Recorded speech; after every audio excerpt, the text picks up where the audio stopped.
आज हम second year के सेकंड प्रश्न पत्र में एकांकी काल पुरुष और अजंता की नर्तकी का अध्ययन करेंगे। यह एकांकी लक्ष्मी नारायण लाल के द्वारा लिखी गई है। लक्ष्मी नारायण लाल हिंदी साहित्य एकांकी विधा में एक बहुमुखी प्रतिभा के धनी हैं। एकांकी के क्षेत्र में इनका बहुत बड़ा नाम है। हालांकि इन्होंने उपन्यास और कहानियाँ भी लिखी, लेकिन हिंदी साहित्य में इनकी जो प्रसिद्धि है वह नाटक और एकांकियों के रूप में ही है। आज़ादी के पश्चात विशेष रूप से एकांकी या नाट्य परंपरा को एक रंगमंच की ओर विशेष रूप से खींचना या उसको स्पर्श देना उस एकांकियों को, इसमें डॉक्टर लाल को महारत हासिल रही है। उनका नाम बहुत एक विशेष उल्लेखनीय नाम में माना जाता है, क्योंकि किसी भी एकांकीकार के द्वारा जब अपनी एकांकी और नाटक को रंगमंच पर विशेष रूप से उसको सफलतापूर्वक प्रदर्शित करवाना, तो वह व्यक्ति हिंदी साहित्य में एक बहुत बड़े नाम के रूप में हमारे सामने आता है। उनमें लक्ष्मी नारायण लाल विशेष रूप से हैं। लक्ष्मी नारायण लाल ने स्वयं रंगमंच पर अपनी एकांकियों या अन्य जो हिंदी साहित्य के प्रसिद्ध एकांकीकार नाटक है उनकी एकांकियों का अभिनय तक उन्होंने किया है।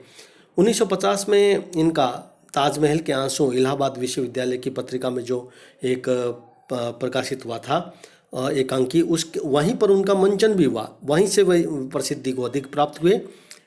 और हमारे पाठ्य पुस्तक में जो इनकी एकांकी लगी हुई है काल पुरुष और अजंता की नर्तकी, यह मानव के अंतर्द्वंद को विशेष रूप से रेखांकित करती है। हम पहले लक्ष्मी नारायण लाल की यदि एकांकी की चर्चा करें तो इनकी एकांकियों में सबसे बड़ी बात है कि वो बहुत गंभीर है, और विशेष रूप से जो मध्यम वर्ग की जो पीड़ा है, मन स्थिति है, और उनका जो चरित्र, उनका जीवन, उनका जो कुंठा, घुटन, आपाधापी, भौतिकता, या उनके मन में अलग अलग तरह के जो चरित्र को, दोहरे चरित्र को उजागर करने वाले जो प्रश्न हैं, वो सारे के सारे इनके एकांकियों में हमें विशेष रूप से देखने को मिलते हैं।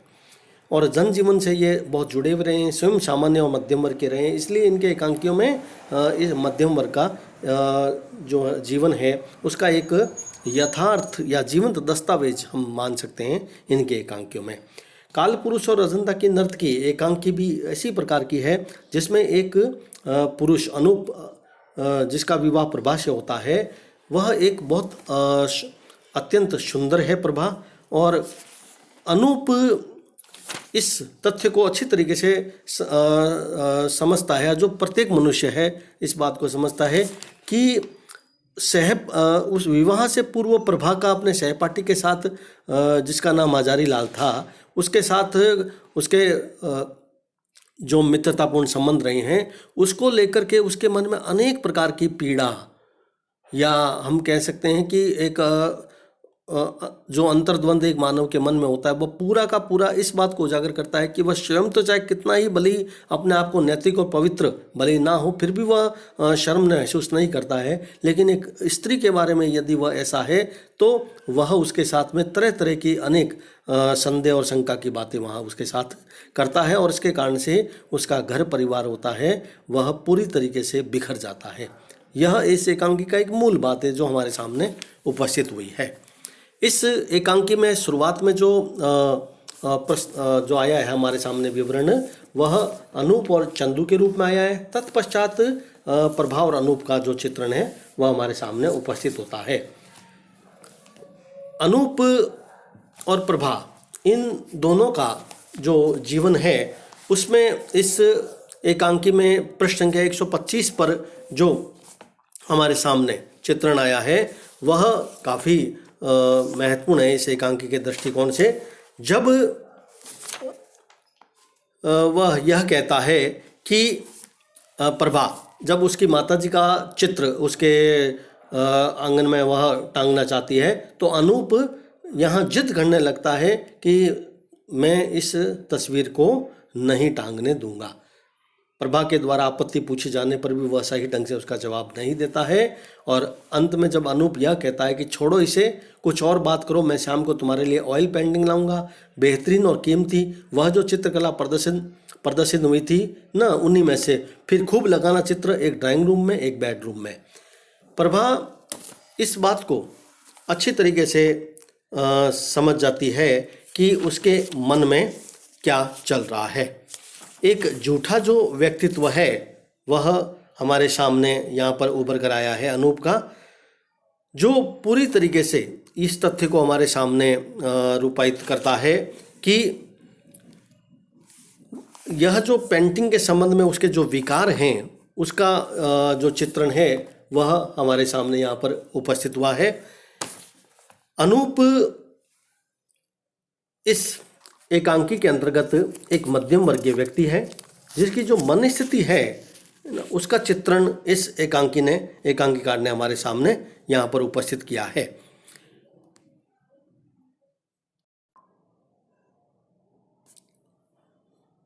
इस तरह से इस एकांकी में लक्ष्मी नारायण लाल के द्वारा मानव मन के जो अंतर्द्वंद को शुरू से ही जो उजागर किया गया है वह हमारे सामने स्पष्ट होता है। मानव मन की पड़ताल की गहराई जो है वह इस एकांकी में देखने को मिलती है। अनूप एक युवा है, उसका विवाह प्रभा के साथ होता है। प्रभा अपूर्व सुंदरी है, इसलिए अनूप उसे प्यार से उसे अजंता की नर्तकी कहता है। देखिए इस एकांकी में इस बात को ध्यान में रखें आप कि अजंता की जो नर्तकी है वह उसे अपनी पत्नी को प्रेम पूर्वक जो संबोधन है वह दिया गया है और प्रभा भी अनूप से बेहद स्नेह करती है और उसके सुख दुख का ध्यान रखती है। कभी वह अनूप की पसंद की अनेक चीज़ें लाता है। प्रभा जब बाजार जाती है तो दोनों एक दूसरे को जी भर करके एक दूसरे का ध्यान रखते हैं। धीरे धीरे यह जो तथ्य है कि प्रभा अनूप को जब याद दिलाती है कि गाइड ने क्या कहा, यह इस एकांकी का हमारे सामने एक महत्वपूर्ण अंश के रूप में हमारे सामने उपस्थित होता है।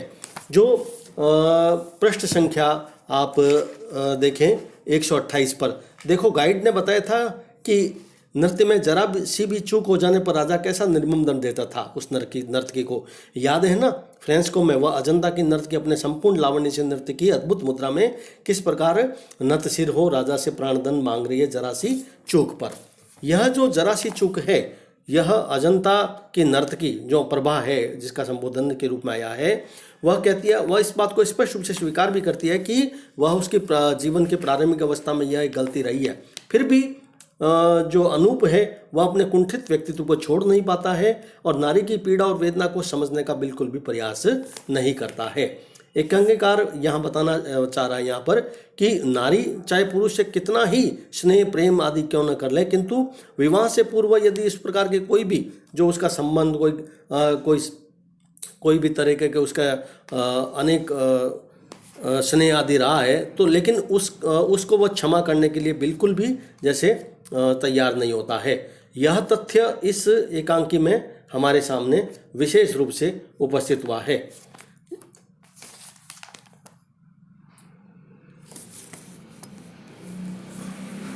एकांकी के अंतर्गत मध्यम वर्गीय जीवन की जो मन स्थितियां हैं उसको विभिन्न कोणों से हमारे सामने प्रस्तुत किया गया है।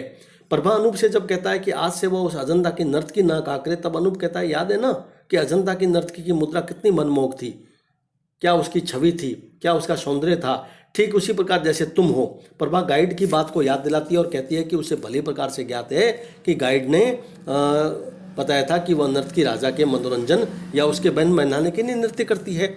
इस तथ्य को यहाँ पर अनूप के द्वारा कहा जाता है और उसके पश्चात भी वह अपनी पत्नी से स्नेह नहीं रखता है और अंदर अंदर वह कुंठित रहता है। नर्तकी से नृत्य के दौरान थोड़ी सी भी जो चूक हो जाती है ना तो राजा कैसा दंड देता है, इस बात को वह भुनाने का केवल प्रयास करता है। जो जीवन में प्रभा के द्वारा प्रारंभिक अवस्था में जो गलती हुई थी वह उसको बार बार उस बात को झकझोरता है कि मैं भी तुम्हें बिना जैसे ऐसा लगता है दंड दिए नहीं छोड़ूंगा। किसी प्रकार कोई सहानुभूति वह अपनी पत्नी के प्रति नहीं रखता है, अंदर ही अंदर कुंठित रहता है। जिस सुख और आनंद की चिंता उसे करनी चाहिए वह नहीं कर पाता है। प्रभा अनूप को हमेशा यह स्मरण दिलाती रहती है कि फ्रेंस्को में अजंता की नर्तकी जो यादें अतुलनीय रूप और उसका सौंदर्य की धनी थी। प्रकृति ने उसको संपूर्ण सौंदर्य प्रदान किया, रूप लावण्य दिया। राजा के समक्ष भी वह हमेशा नतमस्तक खड़ी रहती थी और नर्तकी की वह मूर्ति निर्जीव थी, परंतु अजंता के कलाकार मानव मन के कितने पारखी होते थे। मानव मन के हृदय की कोमल भावनाओं को किस प्रकार वह पाषाण खंडों की प्रतिमाओं से भर देते थे। ये मूर्तियां आज कुछ बोलती सी कुछ कहती सी दिखाई देती है। यहाँ पर जो यह संबोधन आया है ना परीक्षा के दृष्टिकोण से बहुत महत्वपूर्ण है कि देखो गाइड ने किस तरीके से बताया था कि जरा सी चूक हो जाने पर राजा कैसा निर्मम दंड देता है।